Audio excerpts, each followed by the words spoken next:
the central, confusing heartbreak of later life is not the sudden, dramatic loss of a relationship, but the slow, silent, and unexplained evaporation of people you once considered essential to your daily existence. It's this phenomenon that so many of us experience, this quiet hollowing out of our social worlds that we almost always blame on ourselves. But what if it's not a personal failure at all? In this explainer, we're going to look at what we're calling the ghost friend phenomenon, really get to the bottom of why it happens, and learn a clear, actionable strategy to rebuild the connections that truly matter most. Just let that sink in for a second. It's not about the big fight or the dramatic falling out. It's the quiet fade. You know who I'm talking about. The person you shared a workspace with for a decade, whose daily stories were just part of the fabric of your life. Or the parent you stood next to at every single school event, sharing those whispered jokes and knowing glances.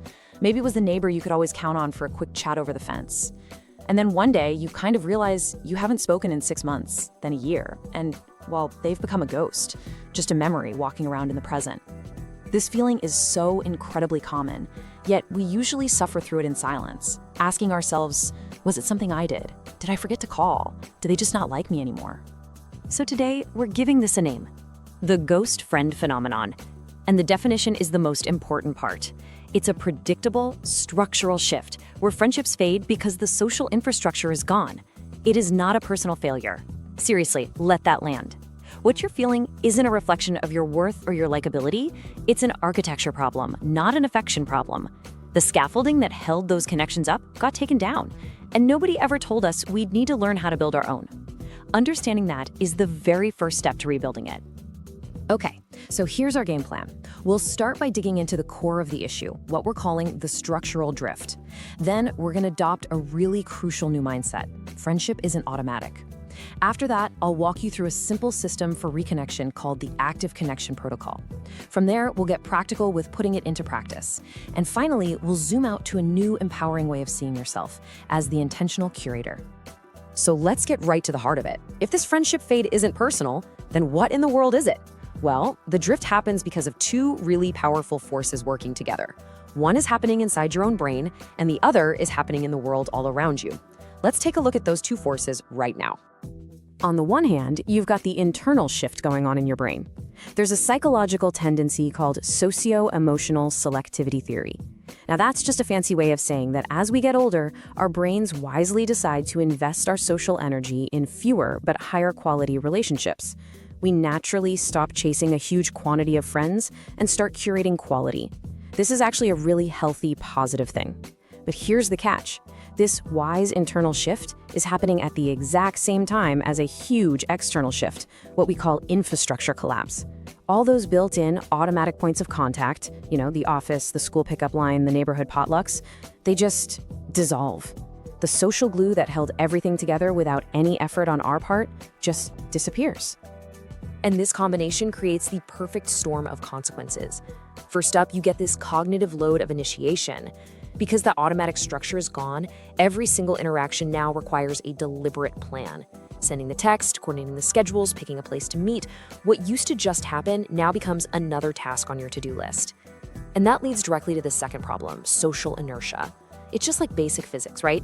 An object at rest stays at rest. Without that external push from a shared routine, it becomes way, way easier to just do nothing. The result? It's pretty clear. Our friendships, left without any kind of support structure, just drift apart. So, facing this new reality, it really requires a fundamental change in how we think. We have to consciously let go of an assumption that honestly served us pretty well for the first few decades of our lives. But it just doesn't hold true anymore. It's a simple idea, but once you get it, it changes everything. Friendship is no longer automatic. For most of our lives, friendship was just a byproduct of our environment. It just happened. It happened to us while we were busy doing other stuff, going to school, building a career, raising a family. You didn't have to try to see your work friends. You were in the same building 40 hours a week. You didn't have to schedule a chat with the other parents. You saw them every single day at pickup. The system did all the heavy lifting for us. But that era is over. Now, realizing this isn't a reason to be sad. It's actually a call to action. It marks the shift from being a passive recipient of friendships to an active architect of them. So if friendship isn't automatic, then it has to become intentional. And that is where the solution comes in. We need a new system to replace that old collapsed infrastructure. And it doesn't have to be something complicated or overwhelming. It can be a set of simple, repeatable actions that provide the scaffolding our friendships now require. We call it the Active Connection Protocol, or ACP for short. It's a really straightforward strategy designed to counteract those natural forces of drift with gentle, consistent, and intentional effort. Okay, so let's break this protocol down. The beauty of it is really its simplicity. It doesn't require you to change your personality or find hours of free time you don't have. It's just a simple 3-step plan, and it's designed to build a new foundation for your most valued relationships.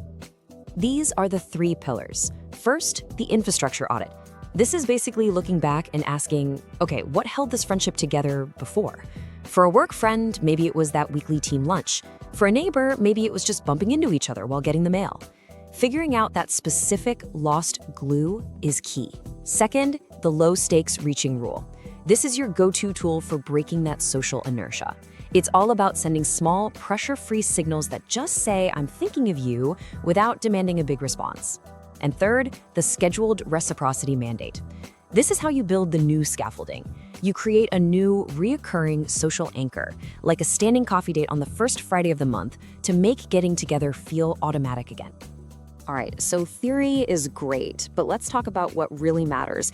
How do you actually do this? Let's break down exactly how you can put these pillars into practice, starting today with really small actions that create a huge impact over time.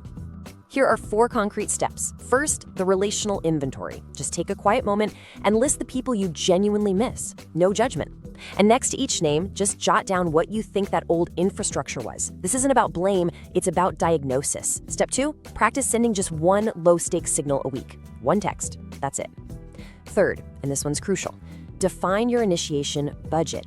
This is about creating a system. Set aside a small, specific window of time each week just for outreach. Finally, for the people you want to see more often, use the 3rd place anchor strategy. Just pick one easy, consistent spot, a cafe, a park, for meetups. This totally eliminates the back and forth planning, which is often the thing that stops us. So what kind of time are we talking about for this initiation budget? A few hours a week? Nope. The data shows you can make a huge difference with just 20 minutes. 20 minutes once a week. That's it. That little bit of time on a Sunday morning with your coffee is all it takes to send out those signals and maintain the bonds that matter. It's kind of like exercise, right?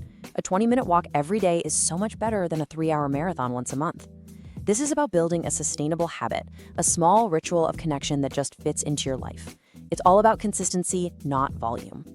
And what do these low-stakes signals actually look like? Well, they're simple, they're warm, and they require nothing in return. You could send a link to an article and just say, hey, this made me think of our chat about gardening. Or you could text a photo of a shared memory. Remember this day at the beach? It could be as simple as a text that says, hey, was just thinking of you, hope you're doing well. Or even just a quick mention of an old inside joke. The whole point is to be a gentle presence in their life, like a warm little ember, not a demanding fire. You know, when you start to practice this, something really profound starts to shift. You go from feeling like a victim of circumstance, just watching your social world shrink, to feeling like the creator of it. And this is the long game. It's about cultivating a new kind of wisdom for this chapter of your life. This brings us to a really crucial insight for this phase of life. Intentionality is the new proximity. For decades, our friendships were basically a function of geography. Our friends were the people who were physically near us, our neighbors, our coworkers. Proximity did all the heavy lifting. But now, proximity is way less important than purpose. A deliberate, heartfelt text to a friend 1,000 miles away can build a stronger bond than just sitting silently next to a neighbor you barely know. Intentionality is the force that really closes the distance. And this all leads to a new, powerful way of seeing yourself. You're no longer just someone who has friends. You are becoming an active curator of your social world. Think about a curator at a great museum. They don't just accept random stuff, they thoughtfully choose which pieces to acquire, which ones to preserve, which ones to display. It's a role of agency, of wisdom, and real care. It means your life is filled not with a random collection of people, but with robust, meaningful relationships you've actively chosen to nurture. So as we start to wrap this up, I want you to do something for me.